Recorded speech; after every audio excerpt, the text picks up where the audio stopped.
सीमापुर नाम का एक छोटा सा शहर था। उसी शहर में किरण देवी नाम की एक बहुत ही गरीब औरत अपने बेटे कार्तिक के साथ रहती थी।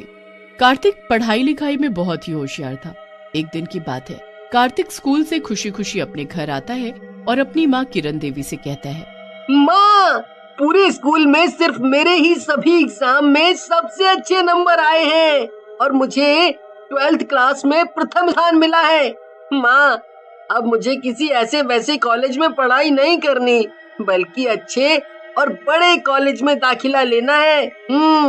बेटा, तू तो जानता ही है कि तेरे पिताजी के मरने के बाद से हमारे घर के हालात काफी बिगड़ गए हैं और मैं फैक्ट्री में काम करके भी उतना नहीं कमा पाती कि तेरा बड़े कॉलेज में दाखिला करा सकूं। पर तू चिंता मत कर, मैं दिन रात मेहनत करके कुछ न कुछ तो इंतजाम कर ही लूंगी कि तेरा बड़े कॉलेज में दाखिला हो सके। माँ, अब आपका बेटा छोटा नहीं रहा है, जवान हो गया है, इसीलिए मैं भी आपके साथ फैक्ट्री में काम करने चलूंगा और जब कॉलेज में मेरा एडमिशन हो जाएगा तब मैं पढ़ाई भी कर लूंगा। ऐसा बोलकर कार्तिक भी अपनी माँ के साथ फैक्ट्री में काम करने के लिए चल देता है। तभी कार्तिक देखता है कि फैक्ट्री का मालिक सभी मजदूरों की तनख्वाह का हिसाब लगा रहा है और उन्हें उनकी तनख्वाह के कम पैसे उनके हाथ में थमा रहा है। कार्तिक मालिक के पास जाता है और बोलता है, मालिक, आपने बिरजू काका को उनकी तनख्वाह के बस 10,000 रुपए ही दिए हैं, जबकि 30 दिन के हिसाब से उनके 15,000 रुपए बनते हैं। अरे ओ कार्तिक बेटा, ज्यादा हिसाब किताब मने ना समझा तू और चुपचाप जाकर साइड में खड़ा हो ले, हैं? नहीं तो थारे लिए सही ना होवेगा।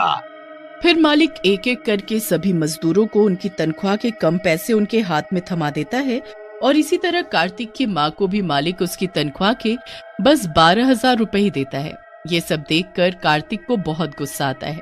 वो सभी मजदूरों के पास जाता है और बोलता है, आप सब मजदूर ये क्या कर रहे हो?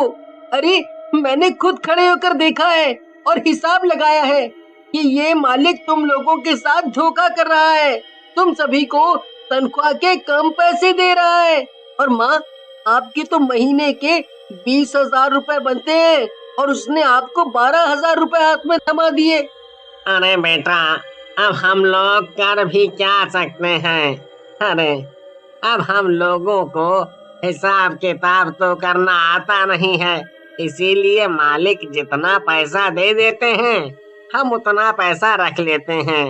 एक तो बेटा हम लोग गरीब हैं, ऊपर से अनपढ़ भी, इसीलिए हम लोग अपने हक के लिए किसी से लड़ भी नहीं सकते।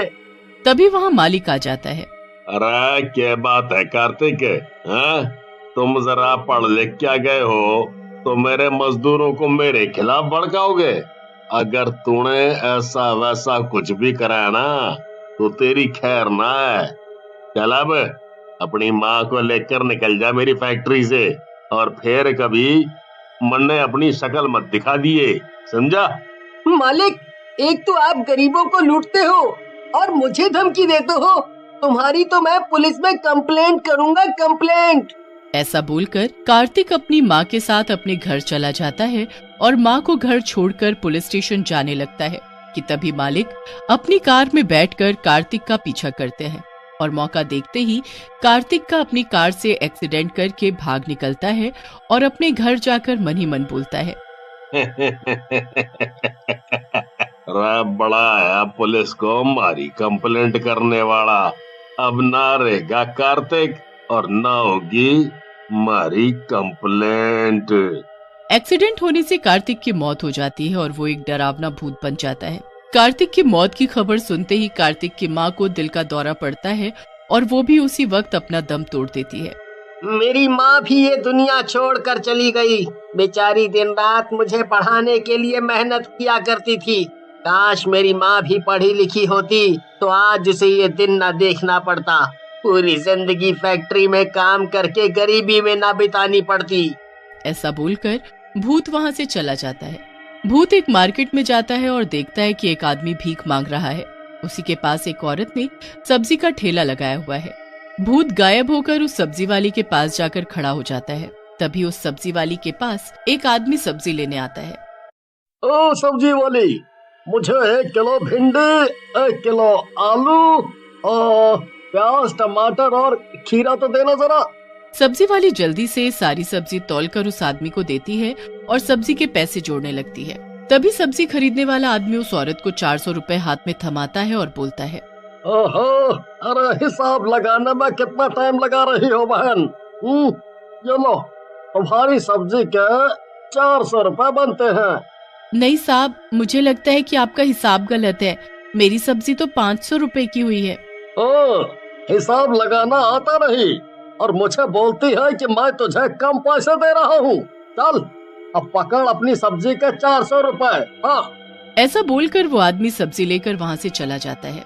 भूत ये सब देखकर बड़ा हैरान होता है और वहाँ से चला जाता है। और जैसे ही रात होती है तो भूत गरीब और अनपढ़ लोगों को उनके घर से गायब करके अपने साथ ले आता है। सभी लोग अपने आप को एक सुनसान जगह पर इस तरह से अचानक देखकर काफी घबरा जाते हैं कि तभी उन सभी को अपने सामने एक डरावना भूत दिखाई देता है। सभी लोग काफी डर जाते हैं और भूत को देखकर चिल्लाने लगते हैं।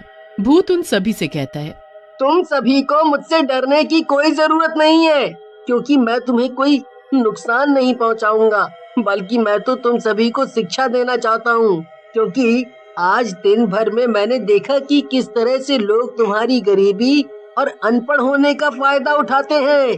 भूत एक भिखारी के पास जाकर खड़ा होता है और बोलता है, तुम भीख क्यों मांगते हो? अरे भूत भाई, अगर हम भीख नहीं मांगेंगे तो अपना पेट कैसे भर पाएंगे? अब हम पढ़े लिखे तो हैं नहीं और ना ही हमारा कोई घर बार है, तो आप ही बताओ कि भीख ना मांगे तो क्या करें जिससे हम अपना पेट भर सकें? तुम्हारे हाथ पैर सही सलामत हैं, तुम कोई काम धंधा कर सकते हो, बस कमी है कि तुम अनपढ़ हो। पर आज से मैं तुम सभी को पढ़ाऊंगा ताकि तुम गरीबी से ऊपर उठ सको और अपने हक के पूरे पैसे तुम्हें मिल सके। भिखारी और बाकी सभी लोग भूत की बात सुनकर काफी खुश हो जाते हैं। तभी सब्जी वाली मीना भूत से कहती है, हम सभी आपसे पढ़ने के लिए तैयार हैं। फिर क्या था, भूत उन सभी को रात में पढ़ाने लगता है।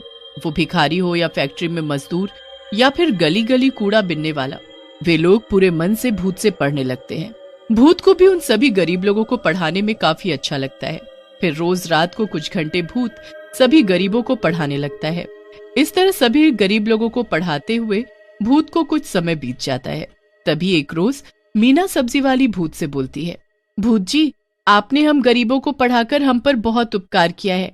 पता है भूत जी, मेरा बचपन से सपना था कि मैं खूब पढ़ाई लिखाई करूं, पर माँ पिताजी ने गरीबी के कारण मुझे स्कूल नहीं भेजा, क्योंकि उस समय में भी स्कूलों में अपने बच्चों को पढ़ाना गरीबों के बस की बात नहीं थी। स्कूलों की फीस इतनी ज्यादा थी कि हम जैसे गरीब लोगों के घर 1 महीने का राशन भर जाए। पर आपने हमें मुफ्त में शिक्षा देकर हम गरीबों पर बहुत बड़ा उपकार किया है।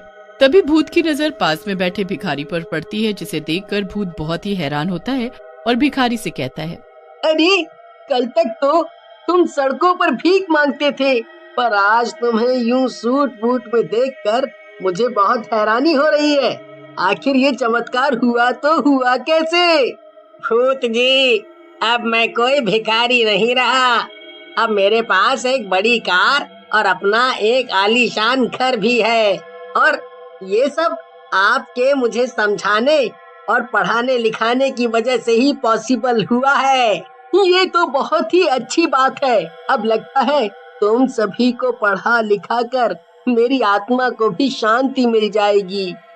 भूत जी, शांति तो आपको तभी मिलेगी जब आप हमारी फैक्ट्री के मालिक शिवादास यादव से अपनी मौत का बदला ले लोगे। हाँ, ये क्या बोल रहे हो तुम?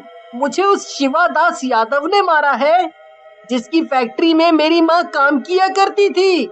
जी भूत जी, एक दिन हमने मालिक को किसी से बात करते सुना था कि उन्होंने कैसे अपनी कार से कार्तिक को कुचल कर मार डाला।